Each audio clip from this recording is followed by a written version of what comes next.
वैसे तो Godzilla universe में बहुत सारे अजीबोगरीब काइजू रहते हैं, जिनमें से कुछ काइजू को गॉडजिला 2 मूवी में दिखाया गया। किंग गिदोरा के अल्फा काल ने कई काइजू को जगा दिया, जो सिटी में जाकर हमला करने लगे। लेकिन गॉडजिला द्वारा किंग गिदोरा को मारने के बाद गॉडजिला के सामने झुकना पड़ा, जहां पर हमें कुछ काइजू देखने को मिले। मैं बताने जा रहा हूं गॉडजिला 2 मूवी के इन्हीं सब काइजू के बारे में। तो चलिए स्टार्ट करते हैं।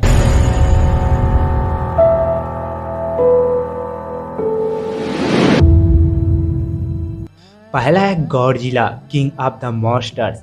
गॉडजिला इससे पहले अर्थ को म्यूटो से बचा चुका है, फिर इस बार किंग गिदोरा के जागने के बाद अर्थ को बचाने आता है। लेकिन इस बार वह पहले से ज़्यादा बड़ा और ज़्यादा पावरफुल हो चुका था, जो 393 फीट लंबा था और 99,000 टन भारी था। गॉडजिला के पास एटॉमिक ब्रेथ है, जिससे कि फीमेल म्यूटो को मार दिया था। लेकिन किंग गिदोरा जैसे स्पेस मॉन्स्टर को मारने के लिए न्यूक्लियर पल्स जैसे एबिलिटी का इस्तेमाल करना पड़ा। गॉडजिला न्यूक्लियर पल्स से किंग गिदोरा को मारता है और अर्थ को बचाता है। इसके बाद जो अगला मॉन्स्टर आती है, जो गॉडजिला का मदद करती है और रोडान के साथ लड़ती है, queen of the monster Mothra. Mothra एक कीड़े जैसा दिखने वाली टाइटन है, जो 52 फीट लंबी थी और अपने पंखों के साथ 803 फीट चौड़ी हो जाती है। मोथरा सुपरसोनिक स्पीड से उड़ सकती है, अपने एंटीना से लेजर छोड़ सकती है और अपने मुंह से जाल छोड़ सकती है। मोथरा के पास कई अनोखे पावर्स और एबिलिटीज है, जिनमें से एक है मौत को धोखा देना, यानी मरने के बाद वह फिर जिंदा हो जाती है और दूसरे मॉन्स्टर को मौत से बचा सकती है। मूवी में मोथरा अपनी एनर्जी को गॉडजिला को देती है, जिससे गॉडजिला बदल जाता है बर्निंग गॉडजिला में, जिसकी मदद से वह किंग गिदोरा को मार पाता है। इसके बाद जो अगला जो मॉन्स्टर देखने को मिला था, वह है फायर डीमन रोडान। रोडान एक बाज की तरह दिखने वाला टाइटन है, जो 154 फीट लंबा था, अपने पंखों के साथ 870 फीट चौड़ा था और 40,000 टन भारी था। रोडान मैक्सिको के ज्वालामुखी से निकलता है, जो अपने जलते हुए बॉडी के साथ किंग गिदोरा से जा टकराता है। किंग गिदोरा उसे कुछ ही समय में हरा देता है। अल्फा काल के बाद वह किंग गिदोरा का साथ देता है और मोथरा से लड़ता है। किंग गिदोरा के मारने जाने के बाद गॉडजिला के सामने उसे झुकना पड़ता है। इसके बाद अगला जो मास्टर आता है किंग गिदोरा, गॉडजिला मूवी का मेन विलेन। किंग गिदोरा एक स्पेस मॉन्स्टर है, जो अर्थ को डिस्ट्रॉय करने आया है, जो 521 फीट लंबा है और अपने पंखों के साथ 1000 फीट चौड़ा है, जिसका वेट 1,40,000 टन है। किंग गिदोरा के 3 सर है, जिससे वह ग्रेविटी बीम छोड़ सकता है। अपने बड़े पंखों की मदद से 10,000 किलोमीटर की रफ्तार से उड़ सकता है। रिजनरेशन की एबिलिटी है और थर्मल और इलेक्ट्रिकल एनर्जी को एब्जॉर्ब कर सकता है। किंग गिदोरा गॉडजिला से फाइट करता है और गॉडजिला को बुरी तरह हराते हुए दिखता है।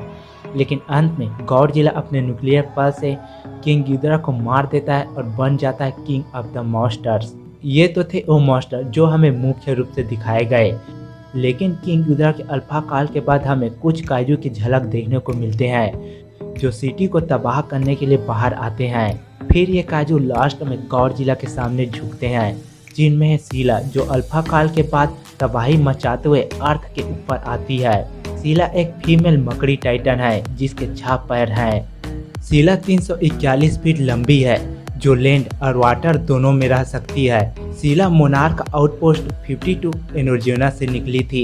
सीला के बाद जो मॉन्स्टर जगा था, वह है मेथुसीला। सीला जो माउंटेन की तरह सोया था, जो मोनार्क आउटपोस्ट 67 के जर्मनी से जागा था। मेथुसीला की बॉडी एक पहाड़ की तरह होता है, जिसके पीठ में न्यूक्लियर स्पाइक होते हैं, जो मॉन्स्टर वर्स में 322 फीट लंबा है और उसका वेट 1,20,000 टन भारी है।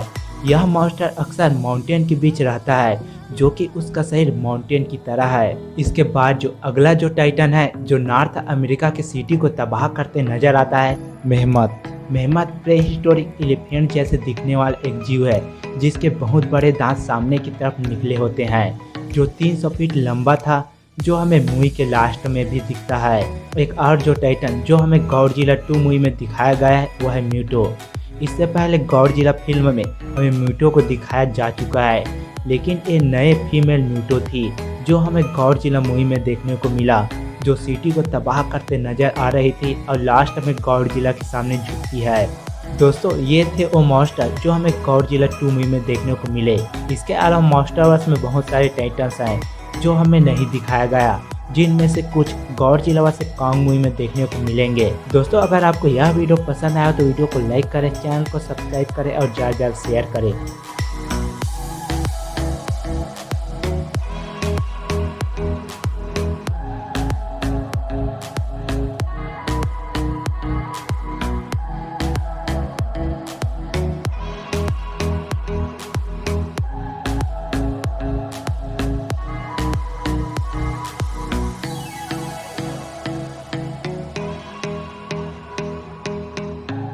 सतीश जी, शानदार प्रस्तुति के बाद दोस्तों गॉडजिला के असली निर्माता कौन है, इस बात का जवाब बहुत कम लोगों को पता है। तो चलिए शुरू करते हैं गॉडजिला बनाने वाले के बारे में 5 बातें जो आप नहीं जानते। पूरी दुनिया में अपनी आकर्षक रचना गॉडजिला को लेकर मशहूर हुए जापानी रचनाकार एजी सुबराया है। 7 जुलाई 1901 में जन्मे एजी सुबराया आज भले ही इस दुनिया में नहीं है, लेकिन उनके 114वें जन्मदिन पर उन्हें पूरी दुनिया में याद किया जा रहा है।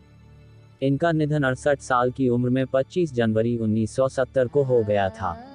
ऐसे में आज इस विशेष दिन पर जाने एजी सुबराया की लाइफ से जुड़ी ये 5 बातें।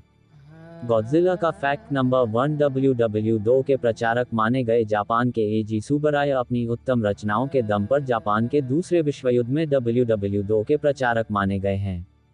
वह सरकार की ओर से प्रचार कर रहे थे। अपनी काल्पनिकता के आधार पर एक्शन से भरपूर ने इन्होंने कई सारे फिल्में बनाई, जिसमें उन्होंने अ लाइन ऑफ साके बनाया। इसमें इन्होंने दिखाया कि जापान के शाही मार्ग, नौसेना बॉम्बर स्क्वाड्रन और मलाया हवाई से सागर में युद्ध कर रहे थे। उनकी बायोग्राफी के मुताबिक एजी सुबराया राक्षसों के मालिक माने गए हैं। उनकी फिल्मों की कहानी में अल्ट्रामैन और गॉडजिला के साथ पृथ्वी की रक्षा और पर्ल हार्बर पर हमले की उनकी काल्पनिक फुटेज अमेरिका ने इस्तेमाल की थी। अमेरिका ने इसे काफी गंभीरता से लिया था। गॉडजिला का fact number 2, a line of साके सम्मान। एजी सुबराया को जो अ लाइन ऑफ साके का जो सम्मान दिया गया वह उनकी film Sakya brewery from सुबराया hometown से प्रेरित होकर दिया गया है। फुकुशिमा में सुबराया ने अपने गृहनगर निहोनमैत्सु से शराब की भट्टी उनके सम्मान में सीमा से बाहर लाई गई। 2015 में जापान की रिपोर्ट के मुताबिक उन्हें इतना बड़ा सम्मान उनकी गुणवत्ता के आधार पर दिया गया है। गॉडजिला का फैक्ट नंबर 3, उन्होंने अपना धर्म बदल दिया। एजी सुबराया अपने परिवार के प्रति खास प्रेम रखते थे। जब वह जवान थे तो अपनी फैमिली के साथ बौद्ध धर्म का पालन किया। इसके बाद जब वह 1929 में अपनी पत्नी मसनो आराकी से मिले तो उन्होंने अपना धर्म बदल दिया था। इस समय वह क्योटो में स्टूडियो में एक कैमरामैन के रूप में काम कर रहे थे। इन्होंने 1930 फरवरी में मसनो आराकी से शादी रचाई थी। गॉडजिला का फैक्ट नंबर 4, श्रृंखला की रचना। अल्ट्रामैन जापानी समाज के बाद द्वितीय विश्व युद्ध के रूप को बदलने में सुबराया की अहम भूमिका रही।